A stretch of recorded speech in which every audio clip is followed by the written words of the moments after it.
구독, 좋아요. 시작하기 전에 좋아요 한번 꾹 눌러주시고 구독 신청하시는 분이 있으면 구독 꾹 눌러주시면 신청해 주시면 큰 힘이 됩니다. 예, 1부 시작하겠습니다. 박상규 시사평론가님 나오셨습니다. 어서 오십시오. 안녕하세요. 예. 네. 우선 LNG 문제 좀 이야기를 해봤으면 합니다. 카타르에서 이 한국과의 맺었던 장기 계약 불가항력이라는 선언을 하게 됐네요. 그래서 LNG 공급이 중단되게 됐네요. 일단은 뭐 다 예상이 됐던 거죠. 불어로 프랑스어로 force majeure라고 합니다. 예. 불가항력. 전쟁이나 자연재해 같은 이변으로 계약을 지킬 수가 없을 때 공급자에게 면책이 되는 거예요. 네. 그 계약을 지키지 않아도 좋다. 카타르가 이번에 그 라슬라판에 세계 20%의 생산량을 담당하고 있는 그 가스전 이것을 이란 혁명수비대에게 공격당해 가지고 시설이 많이 부서졌죠. 네. 이걸 복구하는데 짧게는 3년, 길게는 5년 걸린다.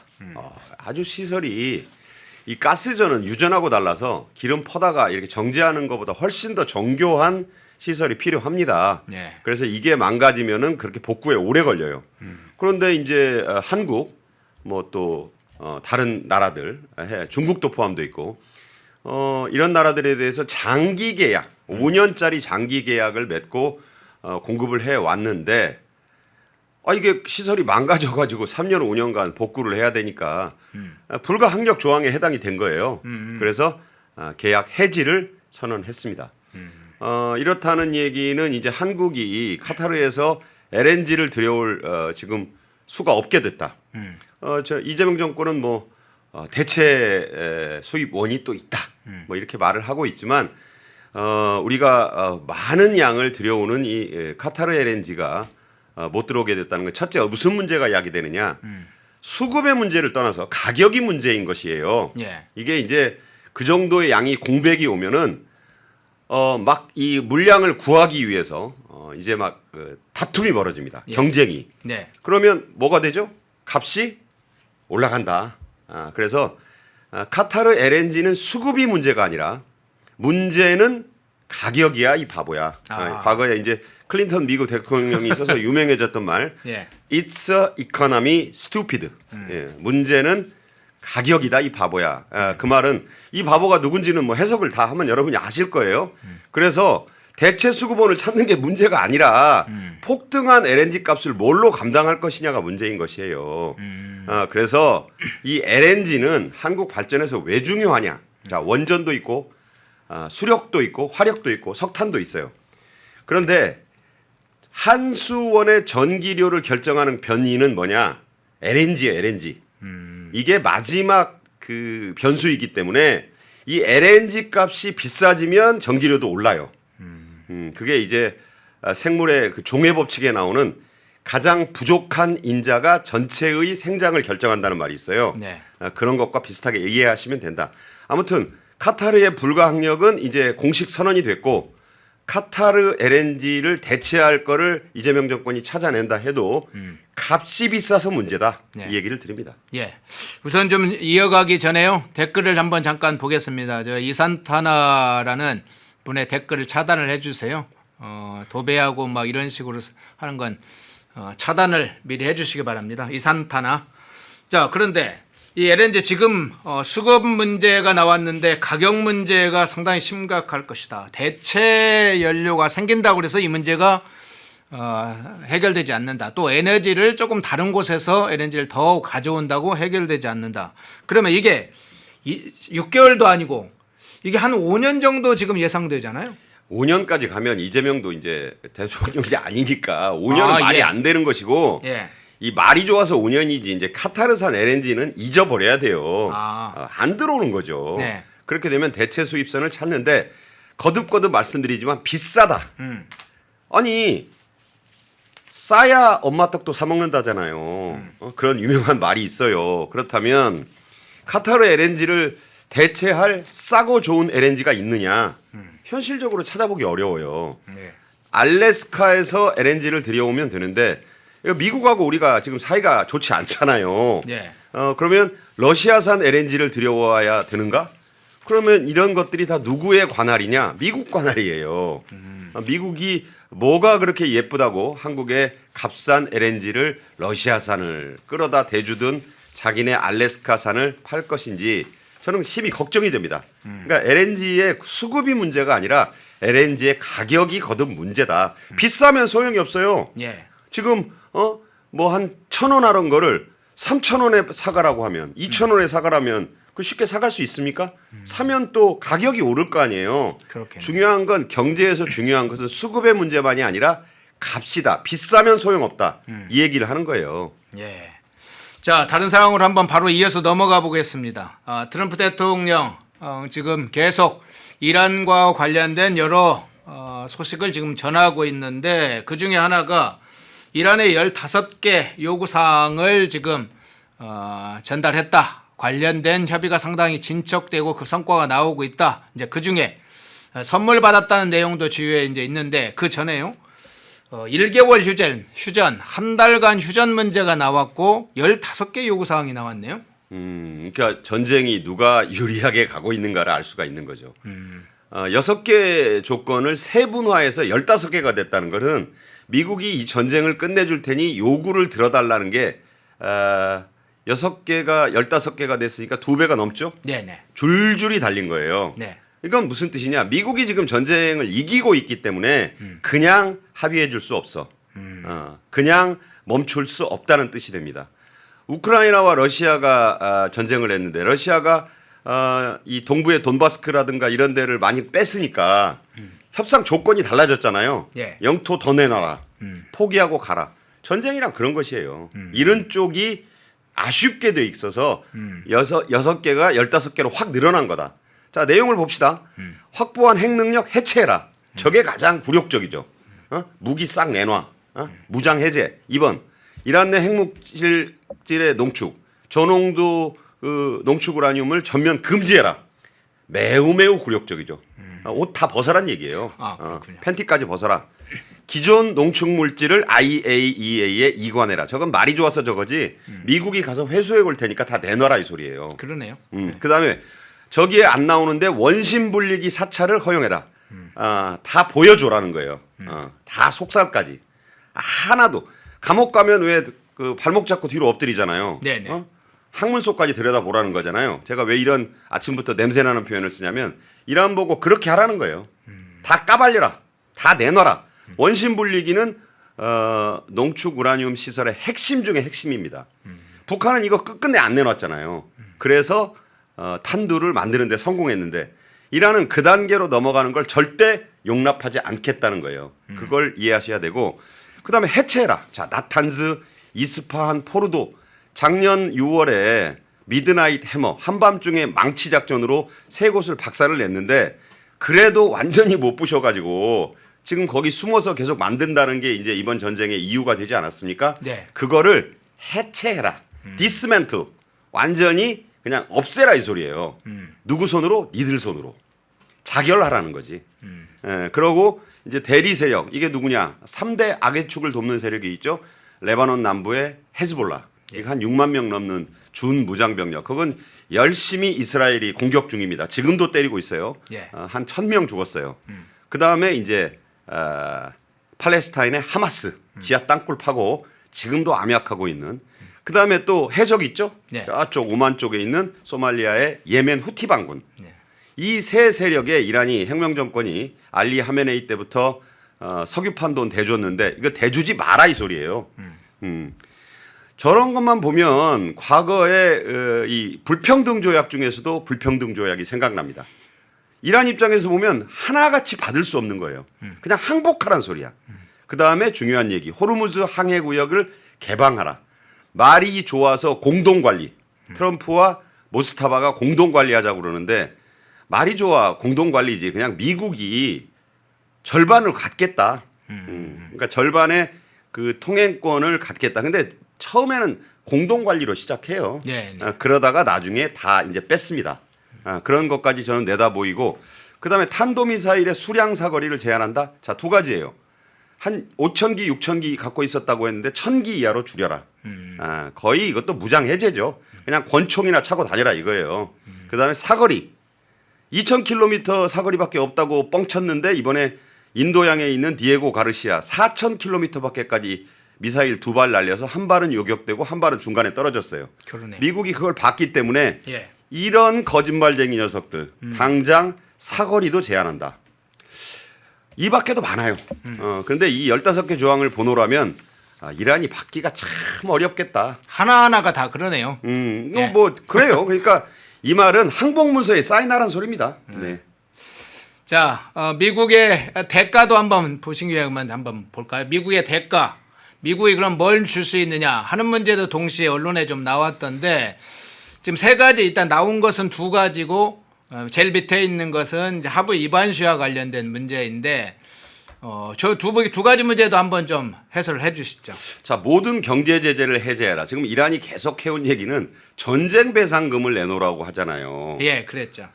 전쟁 배상금은 과거에 청일 전쟁 끝나고 시모노세키에서 이홍장하고 이토 히로부미 만났을 때 그 불평등 조약이 맺어질 때 일본이 청나라한테 전쟁 배상금을 어마어마하게 뜯어갔어요. 승전국이 받는 거죠. 승전국이.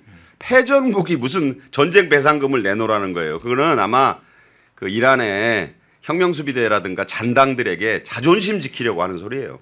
그러니까 미국이 준비한 카드는 무슨 전쟁 배상금이야. 이 사람들아 정신 차리고 예. 이렇게 해줄게라고 한 게 뭐냐면 이란의 자산을 미국이나 유럽에 있는 걸 다 동결해 놨어요. 얼려놨지. 예. 이거 풀어줄게. 원래 니네 거니까 이거 풀어줄게. 근데 하는 거 봐서 다 풀어줄지 조금 풀어줄지는 우리가 결정한다. 모든 경제 제재 해제는 그게 일단 들어가요. 이란 혁명 정권으로서는 아주 내 돈인데 미국이 얼려놓은 거 냉동 삼겹살 해동시켜 주겠다는 거예요. 이런 것도 있습니까? 이란이 수출했는데 수출 대금 같은 것도 지금 묶여 있는 거 그런 것도 포함됩니까? 그런 것도 있다고 볼 수 있겠죠. 그러니까 이 지금 미국이 이란 혁명 정권 목줄을 틀어주고 있는 게 많아요. 그래서 그런 것들을 풀어줄게. 그런 것만으로도 니네한테는 해답이 될 거야. 보답이 좀 될 거야. 그런 건데 대단히 이란으로서는 굴욕적입니다. 왜냐하면 내 거 달라는 건데 전쟁에서 불리하다고 그 돈을 주는 게 아니라 지금 이란 시설의 80~90%가 다 망가졌잖아요. 그 시설 재건복구만 해도 이렇게 돈이 얼마인가 싶을 정도예요. 수백조가 들지 않을까? 그런데 그것도 무슨 러시아가 와서 공사하겠습니까? 중국이 와서 공사하겠습니까? 결국 미국을 중심으로 한 나토 거기에 이제 하는 거 봐서 일본이 많이 지분 참여가 돼 있으니까 좀 뛰어들 거고 논공행상이죠. 네. 대만. 한국은 한 개 있어야 그 재건공사에 들어갈 텐데 제가 볼 때 이재명 정권은 별 그 지분이 없어서 그런 거. 그다음에 민간 원전이 많이 파괴돼 있는데 그런 것도 우리가 지어주겠다. 혹은 재건하는데 힘을 보태주겠다. 이런 거. 그다음에 다만 스냅백 조항이 붙어 있어요. 네네. 스냅백이 뭐냐? 바로 저 합의 위반 시 제재를 즉각 복원한다. 이게 좀 또 굴욕적인 조항이죠. 그러니까 쭉 사인했는데 혁명수비대 웬 그 강경파가 합의문의 잉크도 마르기 전에 서명 잉크 마르기도 전에 또 공격할 수 있잖아요. 예. 그럴 경우에 모든 제재와 모든 합의는 즉각 복원된다는 거예요. 그러니까 그건 니들이 알아서 단속해. 그것까지 그 날뛰는 애들까지 우리가 막을 수는 없다. 다만 합의 위반에 대한 단속은 니들이 해라 이 소리입니다. 예. 자, 이란이 끌려 나오고 있는 상황인데 어떻게 이란 내부 체제를 지금 사실상 붕괴시키는지 그 요구 사항에 자세히 담겨 있네요. 그 사항 살펴봤고요. 그런데 트럼프 대통령이 어제 이런 이야기를 했습니다. 큰 선물을 받았다고 어제 네. 이야기를 했고 그들이 사실 그들이 우리에게 선물을 줬다. 그 선물 도착했다. 엄청난 금액의 가치가 있는 매우 큰 선물이다. 곧 알리게 될 거다. 이런 메시지를 남겼습니다. 어떤 의미로 해석을 할게요? 지금 사실 이 회담이 제이디 벤스가 단장이 되고 스티브 위트코프, 제러드 쿠슈너 그러니까 트럼프의 맞사위 네. 이렇게 이제 참여해서 파키스탄의 이슬라마바드에서 한다고 조만간 한다고 로이터 또 미국의 유수 언론들이 보도하고 있습니다. 사실인 것 같아요. 예. 샤리프 파키스탄 총리가 어떤 사람이냐면 대단히 재밌습니다. 파키스탄은 미국의 동맹국인 건 맞아요. 사실상의 핵 보유국이라 함부로 하기도 어려워요. 예. 그리고 미국의 동맹국인데 파키스탄은 전략적으로 미국 기지를 한 군데도 자국 영토 내에 안 뒀어요. 그래서 이번에 공격을 덜 받았어요. 거의 안 받았죠. 그러니까 이란이 그나마 믿어요. 파키스탄을. 그리고 같은 이슬람 시아파를 믿어요. 예. 종교가 같으면 회교는 목숨 걸잖아요. 그러니까 사우디가 수니파인데 반해서 파키스탄이 시아파기 때문에 그 맹주국을 자처하는 이란과는 관계가 좋다. 네. 그다음에 이란과 가장 국경선을 길게 맞대고 있는 게 파키스탄이에요. 네. 그래서 이집트, 튀르키예, 인도, 중국 이런 데가 우호적이지만 미국이 그런 점들 때문에 파키스탄을 믿을 수 있다고 보고 있고 이란 혁명정부 뭐 모스타바가 죽었는지 살았는지도 파키스탄이라면 우리가 안심하고 좀 한번 중재를 맡겨봐도 되지 않아? 라고 생각해서 파키스탄인 것이에요. 예. 그런데 파키스탄에서 이 JD 벤스가 가는 회담이 열린다고 하면 이건 어느 정도 이 미국 부통령이 뜬다 그러면 그때 미국 부통령이 거기 가서 무슨 그때부터 협상 시작하는 게 아니고 대강의 줄거리가 끝났다는 뜻입니다. JD 벤스 정도가 간다는 거는 그래서 사인하러 가는 거예요. 사실 제가 보기에는 물론 나머지 쟁점들이 있겠지만 그러면 아까 뭐 말씀한 대로 갈리바프가 갈 거냐 누가 갈 거냐 지금 이란에는 1인자들은 하나도 없어요.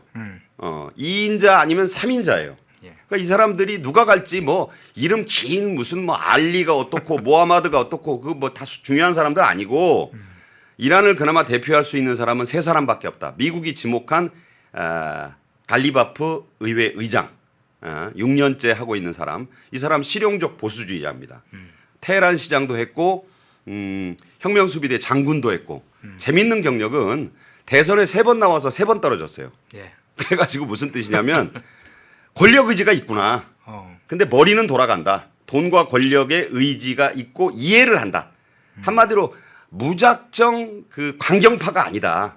그래서 제2의 이란판 로드리게스가 될 수 있는 인물이다. 델시 로드리게스가. 네. 그래서 갈리바프가 지금 미국이 유력하게 보고 있고 그다음에 이제 뭐 가능한 사람은 살아있는 그 마수드 페제시키안 대통령.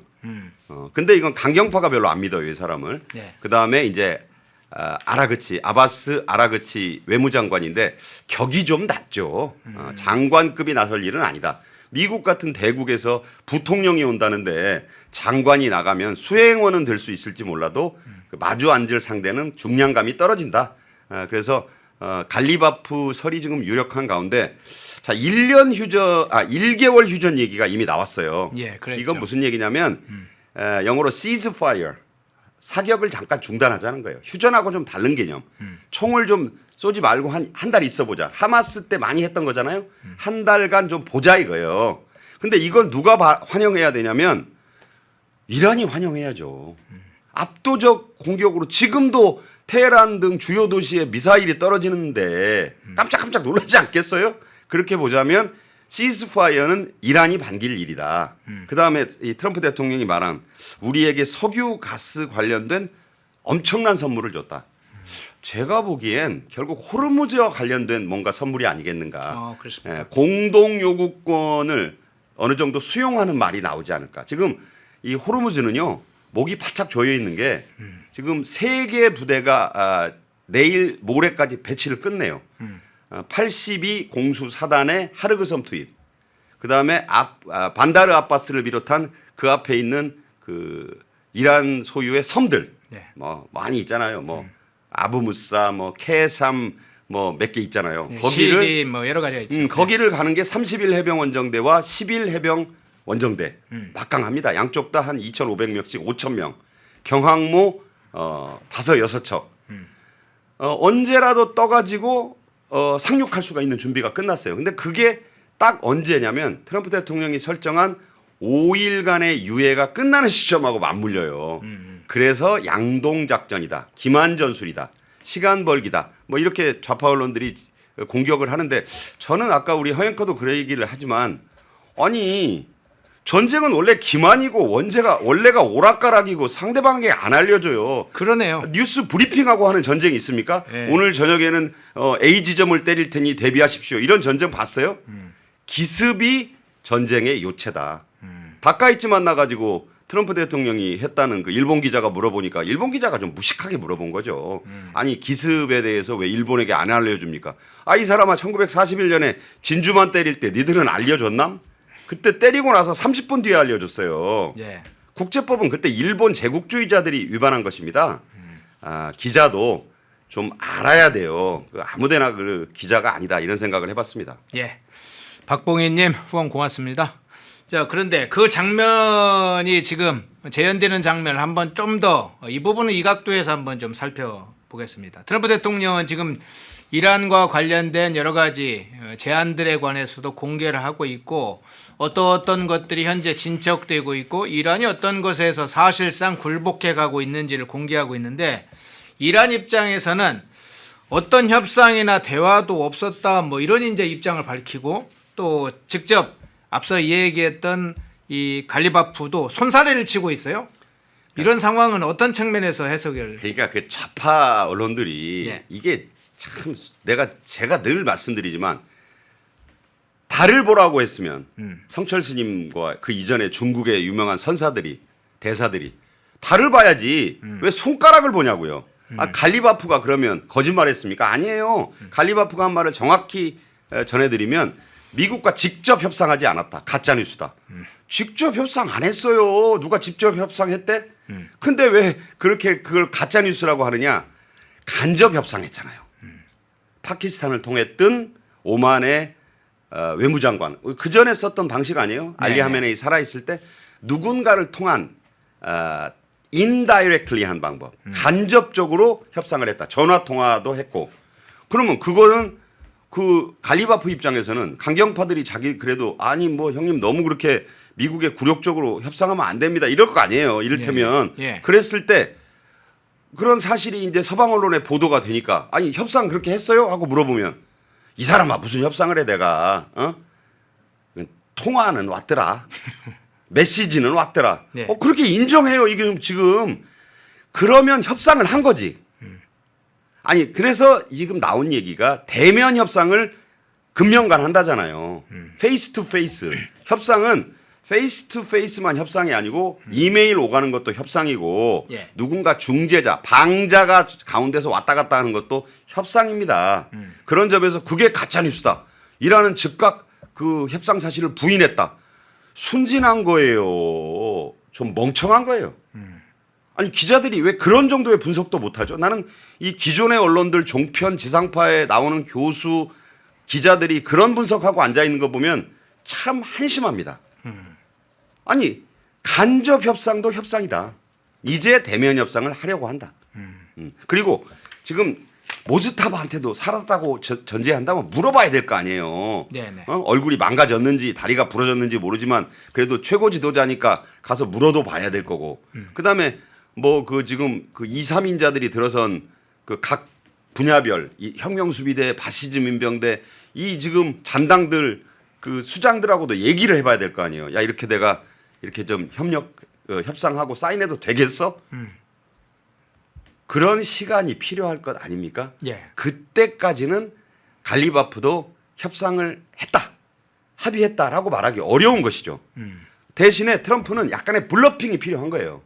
왜냐하면 지금 이 트럼프는 빨리 이 전쟁을 승리로 선포하고 출구 전략을 하고 싶은 거예요. 국제 유가가 트럼프 말 한마디로 뚝 떨어지고 응? 지금 11월 중간선거 분위기를 잡아야 돼요. 지금 예. 한국의 이 지방선거보다는 멀리 떨어져 있지만 트럼프 대통령 입장에서는 이번에 11월 중간선거에서 잘 안 되면 그때부터 전론발이 올이 된다고요. 그래서 트럼프도 그렇게 여유가 많지 않다. 빨리 이 전쟁을 경제적인 우선 제일 중요한 문제는 미국 유권자들이 물가 오르는 문제, 기름값 오르는 문제 등을 빨리 잡아주길 바라는 거예요. 한국만 바라는 게 아니다. 따라서 협상을 안 했다라고 하는 얘기를 그대로 받아들이지 말라. 누가 언제 갈리바프가 직접 협상했다고 했느냐. 메시지를 받았고 간접 통화 협상을 했다는 사실 자체는 인정했다. 제발 기자들이 좀 깨어나길 바랍니다. 예, 한 가지만 더 추가해서 이 부분을 좀 쟁점들을 한번 살펴볼게요. 자, 트럼프 대통령이 48시간 최후 통첩을 이야기를 하고 그 직전에 대략 한 10시간, 12시간 전에 공격을 5일간 유예하겠다 이런 입장을 발표했었잖아요. 네네네. 그래서 공격을 5일간 왜 유예했느냐를 두고 당시에 여러 해석이 있었습니다. 네네. 일부에서는 뭐 협상 시간을 좀 번 시각이라는 부분도 있고 군사적 공격 준비에 대한 시간을 좀 미국 측에서 사실 오히려 준비했다는 것도 시각도 있었고 좀 좌파들은 주로는 출구가 안 보이니까 일단 시간을 뒤로 미룬 거다 뭐 이런 시각도 있었는데 그 5일간 유예라는 그게 어떤 의미로 해석을 해야 될까요? 거래 기술이죠. 제가 볼 때는 일단 네. 이틀은 듣는 사람이 숨이 탁 막혀요. 48시간 영화 제목 아니에요. 네네. 하루 그러면 이건 너무 심하고 48시간 그러면 시간을 준 것 같기도 하고 안 준 것 같기도 하고 그다음에 발표한 시간이 일요일이잖아요. 예. 일요일 날 48시간이면 당장 월요일 결정을 해야 되니까 숨통이 탁 막힌다고요. 이거 어떡하지? 그랬는데 시간이 이제 다가와 가지고 한 서너 시간 남으니까 답답하지? 이제 이런 거예요. 너 죽겠지? 그러면서 5일을 준 거예요. 5일. 5일은 여유가 좀 있잖아요. 두 가지 측면이 있다. 하나는 해병대가 오는데 걸리는 시간이 26, 7일 사이에 완료된다. 그러니까 시간을 계산해 보니까 한 5일이 끝나는 지점이 그 지점이라고. 그래서 시간을 벌면서 부대 배치를 완료하는데도 시간이 필요했을 것이다. 6.25 때 정전 협상을 하는 도중에도 옆에서는 포탄 떨어지고 네. 고지에서는 치열한 전투가 벌어졌어요. 계속 공격을 해서 한 뼘의 땅이라도 더 얻어야 휴전 협상에 유리하다는 건 상식입니다. 네. 우리도 6.25 때 그랬고 베트남전에서도 그랬고 마지막까지 싸우는 거예요. 러시아 우크라이나 전쟁도 지금도 싸우고 있어요. 왜? 어느 순간 약간이라도 유리한 쪽에서 지금 국경선으로 하자. 이게 이제 협상의 상식이거든. 그러면 조금이라도 열심히 싸워서 많이 땅을 확보한 나라가 좀 유리한 것은 상식 아니에요. 네. 그러니까 5일간이라고 했는데 곧바로 그 뒤에 그보다 더 빨라질 수 있다라고 얘기를 분명히 트럼프 대통령이 했어요. 그 말은 at most 그러니까 길어야 5일이고 너희들 하는 걸로 봐서는 3, 4일 안에도 끝내줄 수 있다. 굳이 우리도 해병대 내려가고 뭐 상륙하고 공수부대 내려가면 많이 죽을 거 아니에요. 이걸 갖다가 그 좌파 언론들은 미국 해병대하고 또 미국 무슨 공수부대 죽으면 미국 내 반전 여론이 일어난다 그러는데 아니 미국 해병대 1명 죽으면 이란 혁명수비대 10명, 20명 죽겠죠. 왜 꼭 그런 식으로 미국 군인이 죽으면 트럼프는 공경에 빠진다. 반미적으로 보도를 하냐고요. 생각을 해보라고요. 누가 더 죽을 것인지. 네네. 완전 무장한 세계 최정예 군인들이 더 죽겠는가. 오합지졸에 가까운 이란 혁명수비대의 잔당들이 더 죽겠는가. 저는 보도를 요새 하는 걸 보면 참 이해를 하기 어렵습니다. 예. 이게 도대체 대한민국이 누구 편인가. 대한민국의 소위 주류 언론은 대체 이 전쟁을 어떤 스탠스로 보도하고 있는가에 대해서 회의가 들 때가 많습니다. 예. 자, 미국의 언론에 중요한 보도들이 지금 나오고 있는데요. 한국 언론에서는 물론 놓치고 있고 일부 이제 한국 언론들이 미국 언론들의 보도를 인용해서 보도하는 내용이 있는데 그걸 몇 개를 좀 뽑아보겠습니다. 우선 월스트리트저널의 보도에 나온 그 내용을 좀 보겠습니다. 한번 기사 제목 띄워주시겠어요? 예, 걸프 스테이트로 시작되는 저 기사인데요. 내용은 걸프 국가들 대이란 전쟁에 참여하겠다 그런 방향으로 참여로 선회한다 뭐 이런 이제 내용이 나오고 있습니다. 아마 사우디아라비아와 UAE 아랍에미리트 문제가 중요하게 제기되고 있는 것 같은데 그간의 중동 국가들 이 이란 전쟁과 관련해서 일정은 좀 거리를 두고 지켜봤었는데 지금 분위기가 확 달라졌다고 해요. 그래서 월스트리트저널이 저런 보도를 하고 상당히 분석을 했던데 저 기사 제목에서 보듯이 어떤 의미로 해석을 하시나요? 이제 눈치 보다가 뛰어드는 거죠. 팽팽할 때는 구경만 합니다. 네. 누가 이길까? 누가 이기면 어느 편에서야 내가 유리할까? 전세가 기울었다는 얘기예요. 네.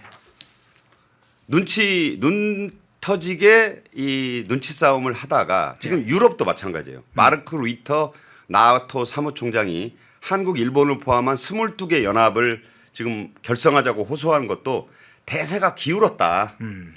지금은 트럼프 이어러, 트럼프의 시대가 왔다. 어쨌든 미국이 이긴 전쟁이고 이스라엘은 좀 옆에서 약간 깐족이고 있지만 큰 틀에서 미국이 완전히 이긴 전쟁에 숟가락을 얹어야죠. 걸프국은 더군다나 걸프 6개 연합 GCC라 그래요. 네. 거기에 이제 사우디아라비아, UAE, 쿠웨이트, 오만, 카타르, 부자나라 다 들어가. 레바논도 들어가고. 자, 이 사람들 바레인 뭐 마찬가지예요. 그러니까 이 사람들은 이 나라들은 여기서 빨리 이제 미국 편을 들어야 돼요.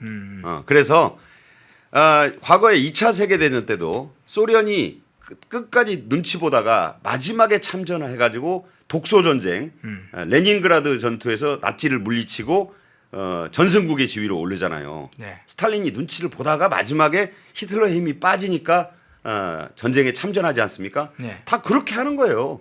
처음부터 같이 동맹으로 싸울 수도 있지만 그러면 희생자도 많이 나고 또 적국으로 판단돼 가지고 또 공격도 받고. 그러니까 지금까지는 지켜봤어요.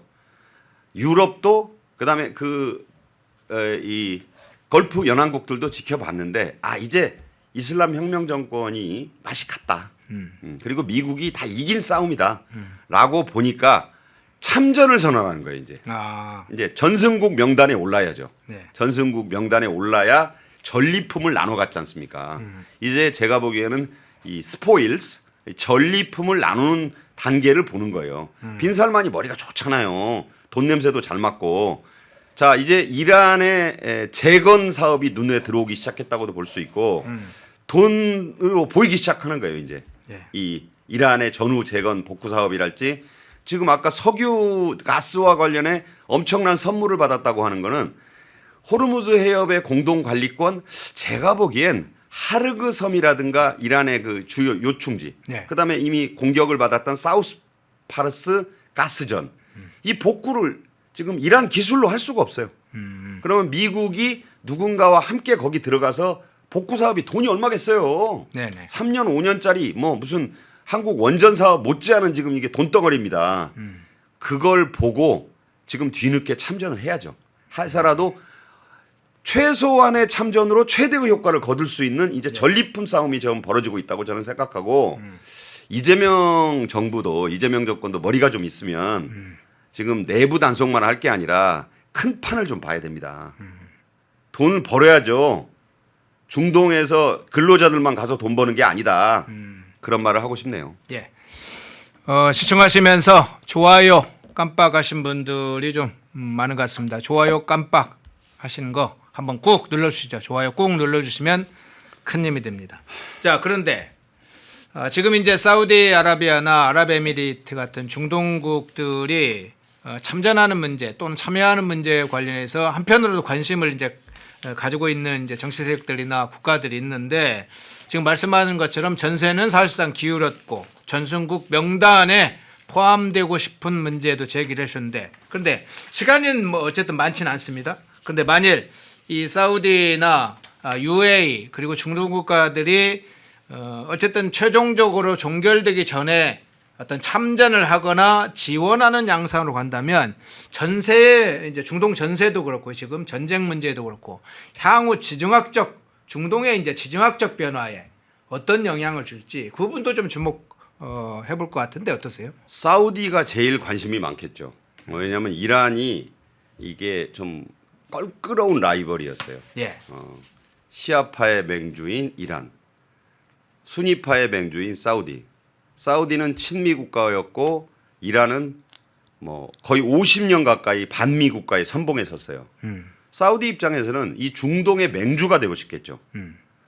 그런데 그 동안에는 이란도 전력이 많고 이렇게 여러 뭐 헤즈볼라, 후티, 하마스와 더불어서 계속 그 힘을 키우고 핵무기까지 가지려고 하니까 네. 무시할 수가 없었잖아요. 네. 그런데 이렇게 되면 이란 혁명 정권이 완전히 그 뭐 살아있으되 죽은 거나 다름없는 상태로 전락하면 사우디가 그 자리를 차지할 수가 있잖아요. 네네. 중동의 맹주가 될 수 있다. 돈이 지금 얼마예요?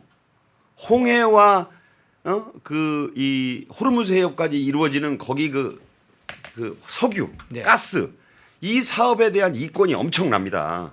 이거를 미국이 나중에 이란에 그대로 돌려주겠어요? 분할하겠죠. 분할.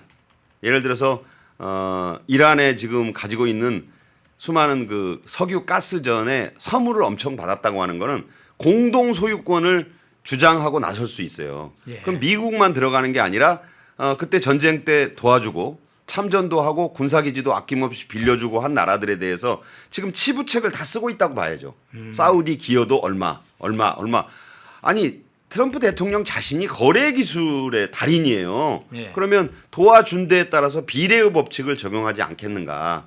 그러면 사우디 입장에서는 손 안 대고 이 라이벌이었던 이란을 사실상 제거함과 동시에 그 자리에 들어가서 석유 가스에 더 많은 지분을 가져갈 수가 있고 전후 복구에 대한 사업에도 능동적으로 참여할 수가 있고 그다음에 정치적으로도 입지가 확 커지잖아요. 네네. 사실상 중동의 1인자가 될 수 있는 기회 아니겠습니까? 그러면 나머지 뭐 쿠웨이트, UAE,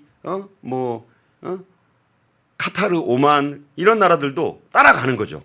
아 역시 중동에서 미국을 거슬러서는 뼈도 못 추려. 그 교훈을 주는 전쟁이 되는 거예요. 그래서 중동이라는 곳이 이 중동이란 말도 사실은 굉장히 서양적인 말입니다. 여러분 생각해 보세요. 그렇죠. 서양 입장에서 아니 중동이죠. 유럽의 입장에서 오른쪽에 있어서 가까운 데를 근동이라 그래요. 예.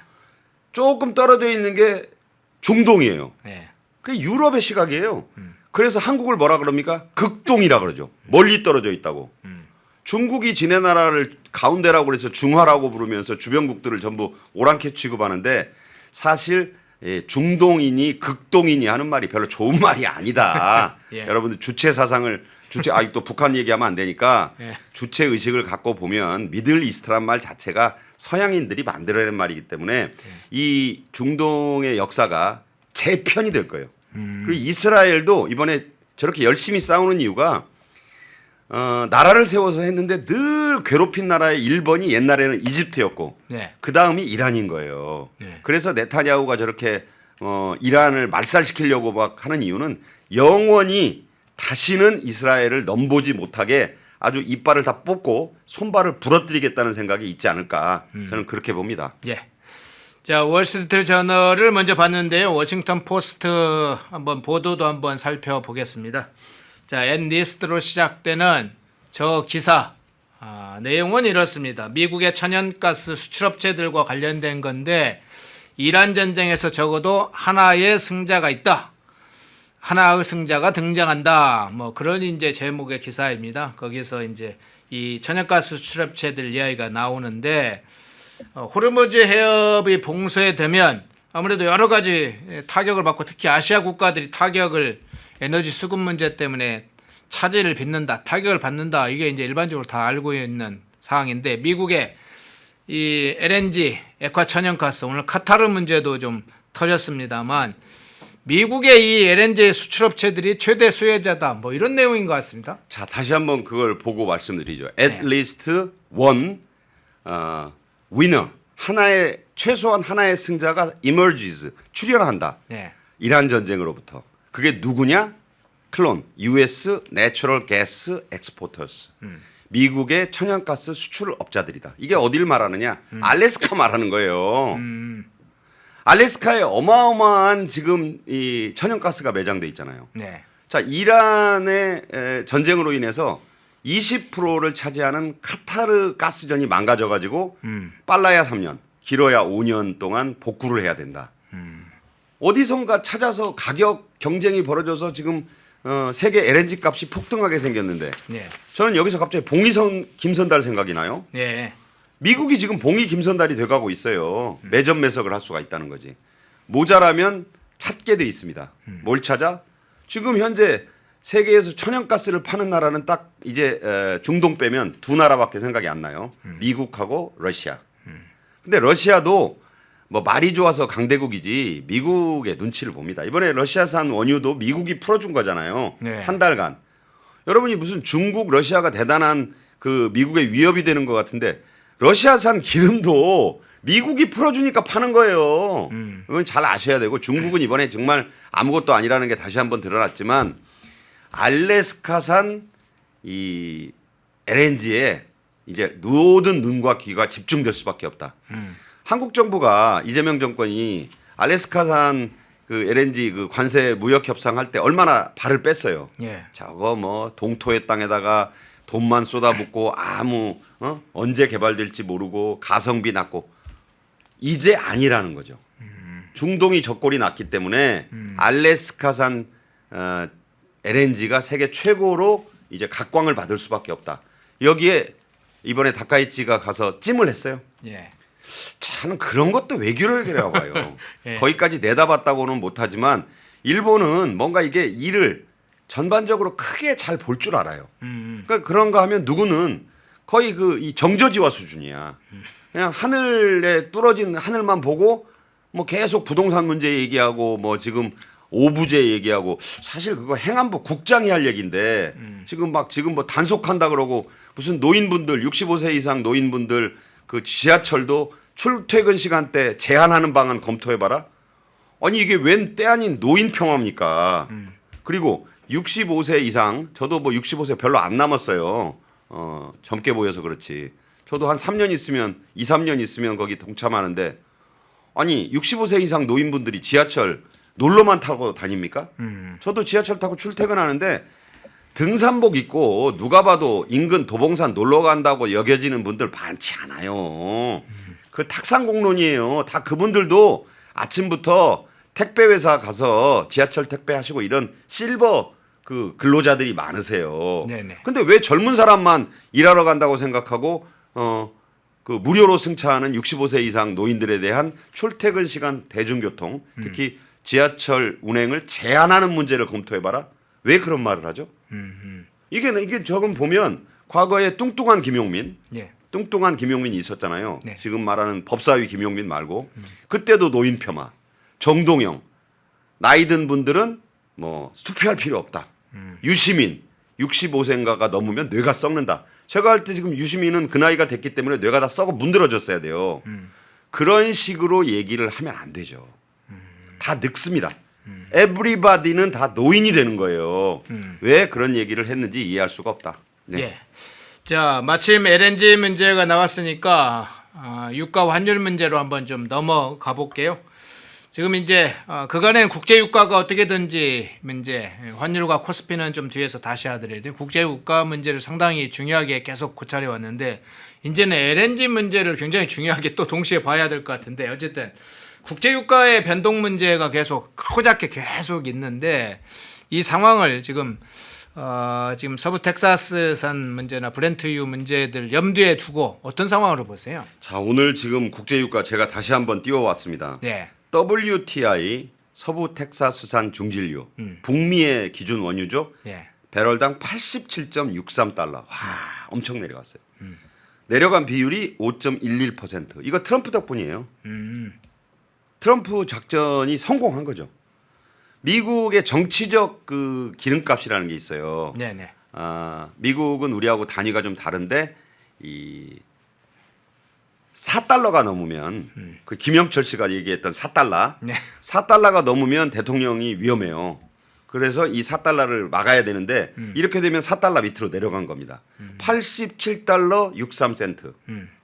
이거 트럼프 덕분이죠. 자, 영국의 북해산 브렌트유 94불 55전. 5.67%. 미국 기준 북미 기준 기름하고 유럽 기준 기름은 5%가량 딱 떨어졌어요. 네. 이게 트럼프의 위력이다. 그런데 우리가 수입해오는 중동산 두바이유 133달러 60센트. 어유 너무 차이가 많이 나네요. 1.33%가 또 올랐어요. 네. 아직도 아시아 경제는 고유가의 악몽을 벗어나지 못한 거예요. 4일 전인가 마지막 대산항에 충청도 대산항에 네. 유조선 들어오고 유조선 안 들어와요 이제. 지금 유조선 유일하게 들어온다는 게 강훈식이 장담했던 UAE산 원유. 네. 우선 800만 배럴이 이거 우리나라 산나흘치밖에 안 되지만 네. 그것도 귀하죠. 이게 이제 들어오는 게 3말 4초. 아직도 좀 남았어요. 그런데 이거 가지고 해소가 됩니까? 안 돼요. 그렇게 보면 이 두바이유의 이 133불 60센트라는 건 저는 숨이 탁 막혀요. 이거 갖다 쓰는 나라가 어디냐? 일본 95%, 한국 71%, 중국 거의 절반. 이 아시아 기름이에요, 두바이유가. 지금 휘발유하고 경유 최고 가격제 실시했는데 1,818원, 1,814원. 아, 이 꿈 같은 가격을 지금 강제로 이렇게 해놨는데 조금 있으면 이거 좌표 바꿔야죠. 2주 다 돼 갑니다. 예. 이거 바꿔야죠. 또 오를 거예요. 근데 언제까지나 최고 가격제로 이렇게 버틸 수 있느냐. 언발의 오줌 누기예요. 지금 오늘부터 이미 0시부터 공공기관 오부제 시작됐죠. 네. 공공기관 오부제는 전에는 그 무슨 구청이면 구청, 주민센터면 주민센터 이런데 그 주차장만 단속했어요. 네네. 월화수목금 두 자리씩. 그런데 이번에는 암행감찰반. 아니 이 정부는 무슨 암행어사가 그렇게 많아요? 맨날 단속하러 또 띄워가지고 근처도 다 뒤져서 뭐 처음에는 경고.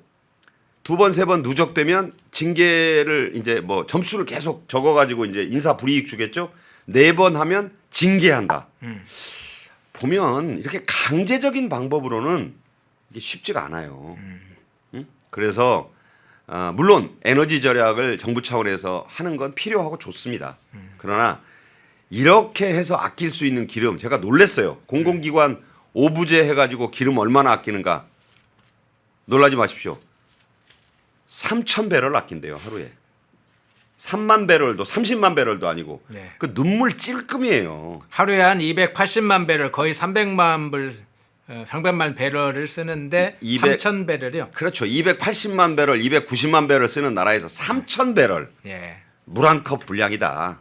그러면서 효과는 막 내잖아요. 흔히 뭐 기업들 동참 유도한다, 뭐 민간에게도 확대한다. 이런 허리띠 졸라매기는 한도가 있는 겁니다. 3,000 배럴도 중요하죠. 그러나 지금 뭐 나프타가 없어가지고 플라스틱하고 비닐봉지 못 만든다니까 종이로 대체한다 그러는데 이 정부 되게 그 환경 좋아하잖아요. 환경 보호. 종이는 다 펄프로 만들어요. 네. 그 종이 봉투, 종이 빨대 싸지도 않아요. 무한정 할 수 있는 것도 아니고. 무슨 캠페인하고 그럴 때가 아니다. 대국을 좀 봐라. 왜 숲도 아니고 나무까지 작은 가지 잎사귀에 매달리느냐. 산에 올라 숲을 봐라. 이렇게 말하고 싶습니다. 예. 먼저 국제유가 흐름을 보면서 국내 대응의 양상까지 한번 좀 분석을 해봤는데 환율 문제도 잠깐 한번 살펴보죠. 환율이 1,517원대까지 쭉 오르다가 지금은 이제 1,500대 이하로 조금 1,500원 이하로 좀 내려온 것 같습니다.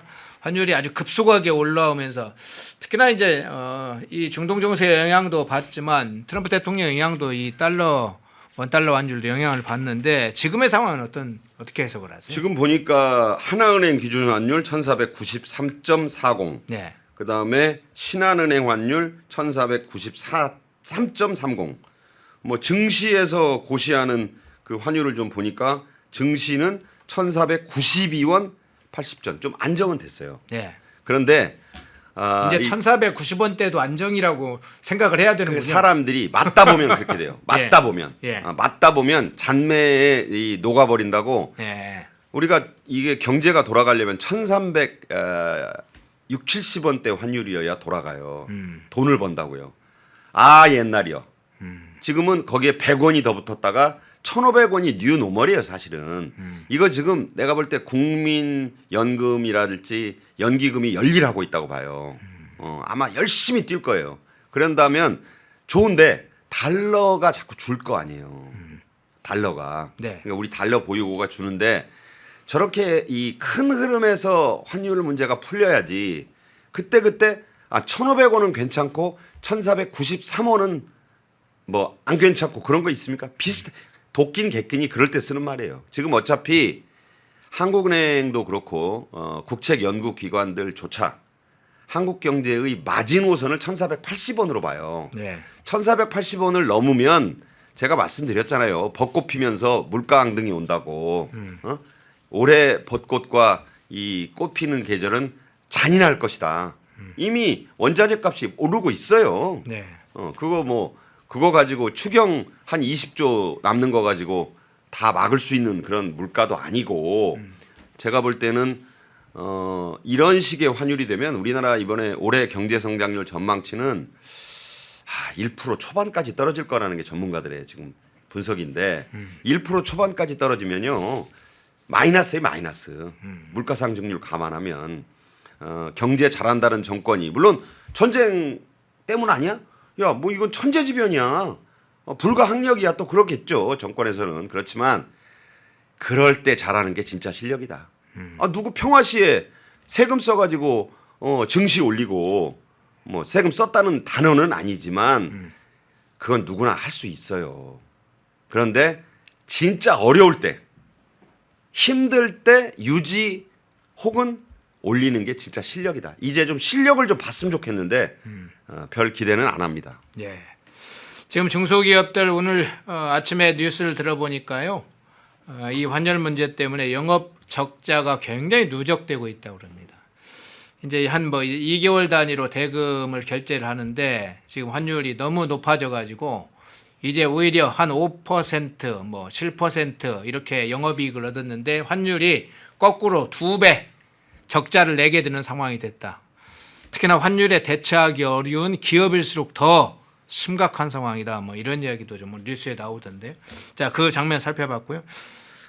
짧게 코스피 한번 좀 상황도 한번 볼까요? 주가 시장의 변동. 이것도 이제 좀 내렸다 다시 주가 변동은 좀 올라가는 것 같습니다. 5,700선 정도가 지금 조금 넘은 것 같은데 주가 이 코스피 기준으로 한다면 어떻게 보세요? 우리 주가가 많이 너무 출렁이는 게 더 불안하다. 그러니까 무슨 학질도 아니고 하루 이틀 단위로 추웠다 더웠다 하고 있잖아요. 네. 말라리아입니까?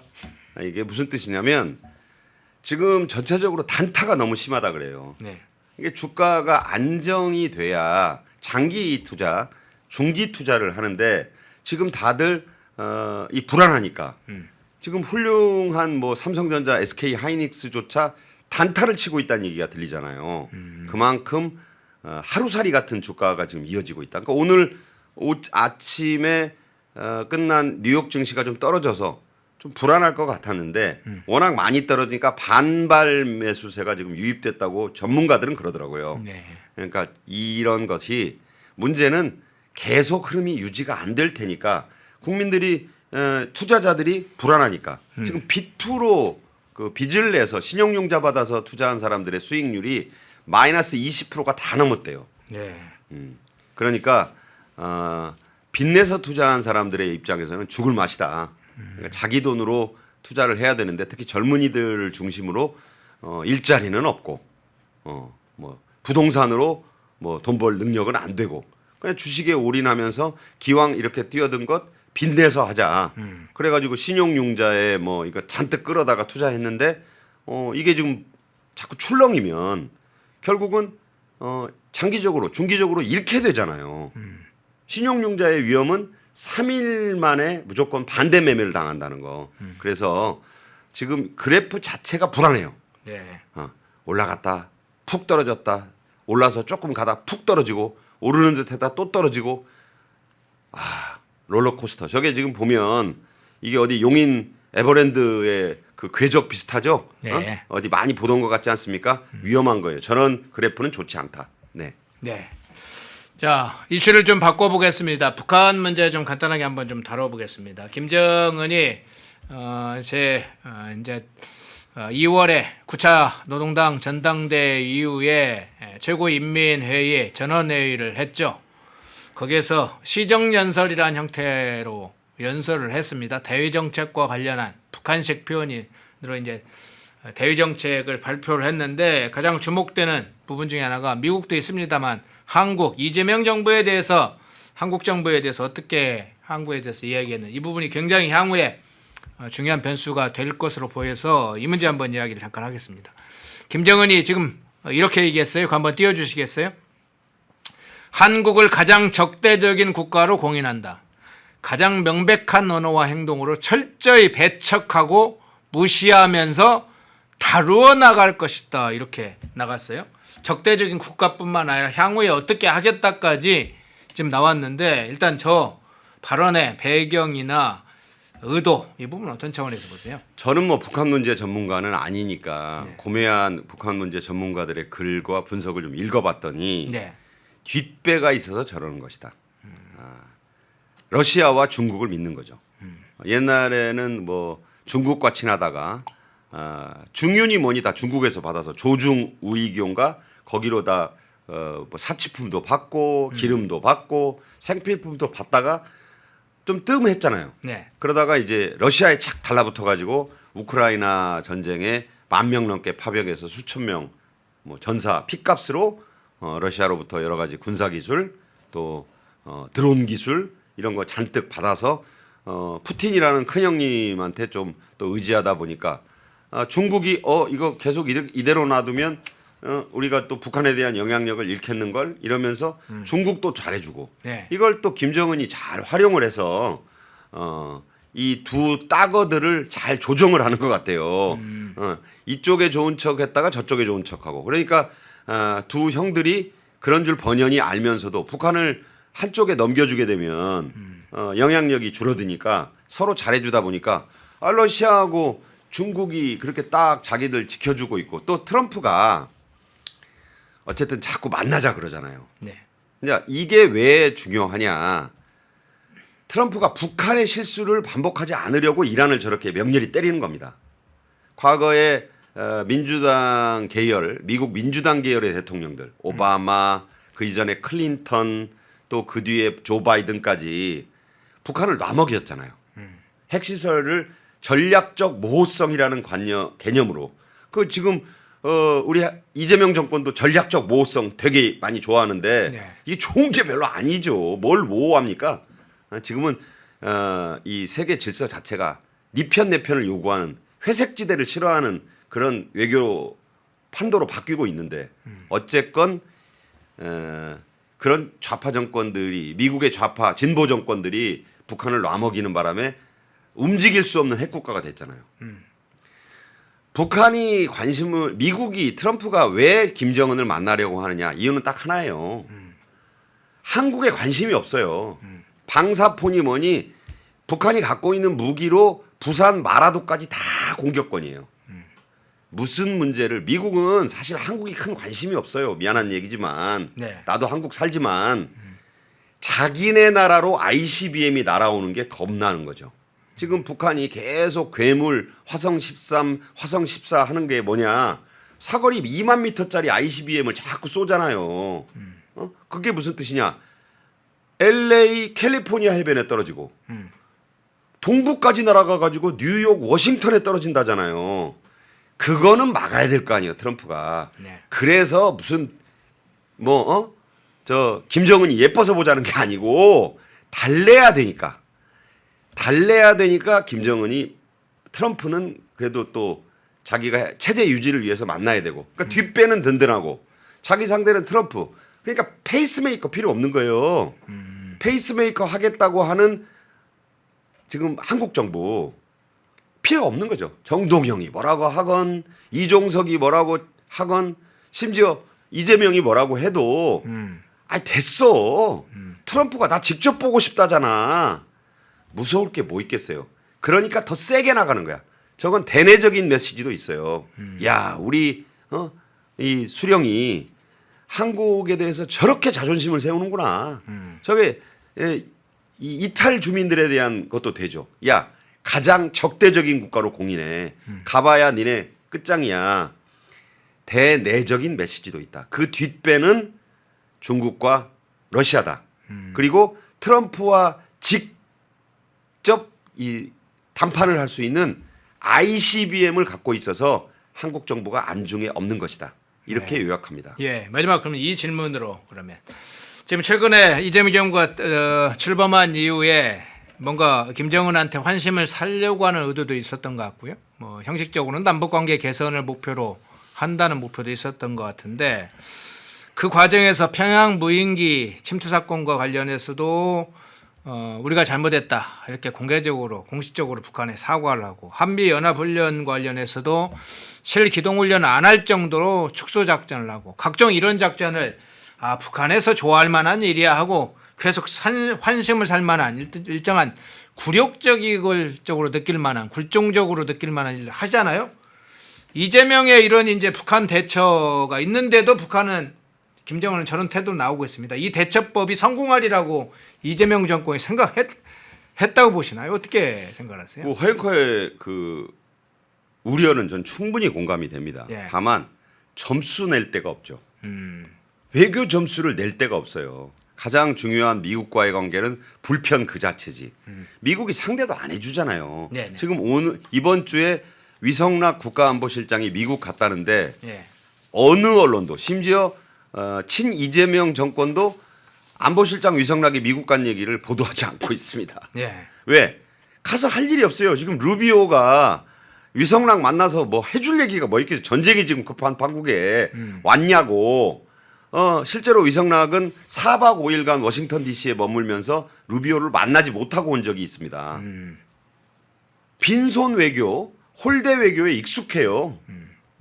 1등석 타고 가서 좋은 특급 호텔에서 계속 만나자고 하고 있는데 뭐 지금 한국 정부하고 할 얘기가 있을까요?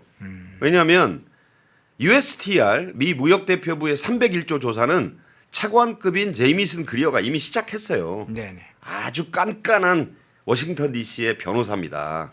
다 조사하고 있어요. 조사하면 다 나와요. 사실 한국 정부하고 할 얘기가 별로 없어요. 지금 이재명 정권이 외교에 대해서 누구하고 성적을 내야 되느냐. 그럼 지금 이 판국에 중국, 러시아 만나가지고 외교에서 점수를 딸 겁니까? 제가 보기에 그나마 북한 관계밖에 없다고 보는 거예요. 그리고 일단 운동권을 중심으로 성립된 이 정권이 20대 때 가졌던 어떤 가치 체계가 뭐예요? 김일성, 김정일 초상화 앞에서 맹세했던 사람들 아니에요? 그 사람들이 60대고 70대다고 생각이 바뀌었을까요? 저는 안 바뀌었다고 봐요. 옛날에 임종석 보고 국회에서 당신 주사파야라고 야당 의원이 물어보니까 거기에 대한 답변 안 했죠? 의원님은 그때 뭐 했어요라고 반문을 했어요. 그게 무슨 소리입니까? 나 주사파 아니라고 하면 되잖아요. 지금은 20대 때는 주사파, 김일성, 김정일 어쩌고 가자 북으로 오라 남으로 했을지언정 지금은 아니다고 하면 되잖아요. 근데 그 말을 안 했어요. 주사파란 소리 아니에요? 주사파란 신념을 가지고 있다는 소리 아니에요? 그런 시기이기 때문에 지방선거 코앞에 두고 바꿀 수가 없잖아요, 이걸. 지지층이 좋아하잖아요. 그 외교가 아니죠. 북한 관계가 외교 점수에 들어가야 됩니까? 저는 외교라는 말 자체를 이해하지 못하는 것 아닌가. 디플로머시가 아니에요. 그거는 인터널 어페어입니다. 우리 헌법상 북한은 국가가 아니에요. 네.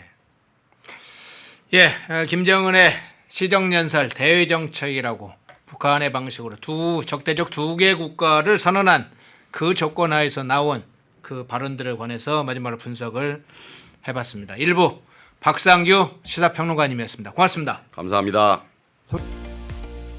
시청자 여러분 안녕하십니까. 펜앤마이크 선우윤호 기자입니다. 설 명절 앞두고 또 평일에도 평상시에도 술 안주로 굉장히 좋은 게 바로 이 과메기입니다. 저도 굉장히 좋아하는 이 과메기 펜앤마이크 특가로 구매하시면은 포항 산지에서 직송되는 과메기 플러스 야채 세트를 23,900원에 구매가 가능하십니다. 소주랑 같이 먹으면 더욱더 맛있는 이 과메기, 구성은 과메기와 야채 세트만 이렇게 되어 있는데 이 야채가 어디서 오냐? 당일 새벽에 옵니다. 그래서 정말 신선하고 특히나 포항 산지에서 나오는 이 과메기는 그 어느 과메기보다도 꾸덕하고 쫄깃하고 고소합니다. 저도 방금 먹어봤는데 너무나 맛있었던 이 과메기 펜앤마이크 특가로 구매하시면은 23,900원에 구매가 가능하시니까 우측 카드에 나와있는 152-1331 152-1331 전화 주시면은 간편하게 문의 및 구매 가능하시니까 많은 관심 부탁드리도록 하겠습니다.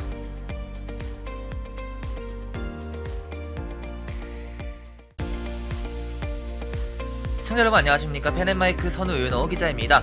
오늘은 제가 제품 하나를 소개해 드리려고 하는데요. 바로 남재은 박사가 직접 개발한 알부민 울트라맥스, 누적 판매량이 300만 병을 돌파한 만큼 후기로 검증된 뭐 그런 제품이라고도 볼 수가 있는데, 그러면 많은 분들이 대체 어떤 부분에서 무엇을 보고 300만 병이 넘는 이 주문량을 돌파했는지 그걸 알아야겠죠. 바로 많은 분들이 꼽는 것에 피로회복, 면역력, 그리고 간 건강 등이 있습니다. 무엇보다 남재은 박사가 본인이 직접 마시면서 개발에 참여했기 때문에 다른 제품들을 보더라도 이름을 걸고 판매하는 제품들은 당연히 자신감이 있을 수밖에 없습니다. 그것이 이러한 자신감이 300만 병 돌파라는 그런 판매량으로 입증된 거기도 하고요. 이 피로회복, 면역력, 집중력 저하, 간 건강 등 이 하루 한 병 바꿔보시면은 아마 일상이 달라졌다는 후기들이 많은 것처럼 여러분들도 그 후기가 자신의 후기가 될 수 있을 거라 생각을 합니다. 지금 구매하시면 펜앤마이크 이벤트로 정말 그 어디서도 경험할 수 없는 이벤트를 경험하실 수가 있습니다. 바로 2+1 이벤트인데요. 지금 바로 우측 하단에 나와 있는 번호 1522-1331 152-1331 전화 주시면은 펜앤마이크에서만 진행하는 2+1 이벤트로 알부민 제품 구매하실 수가 있으니까 많은 관심 부탁드리도록 하겠습니다.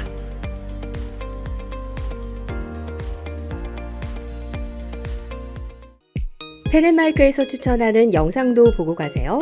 다른 영상도 즐기시려면 구독 버튼을 꼭 눌러주세요.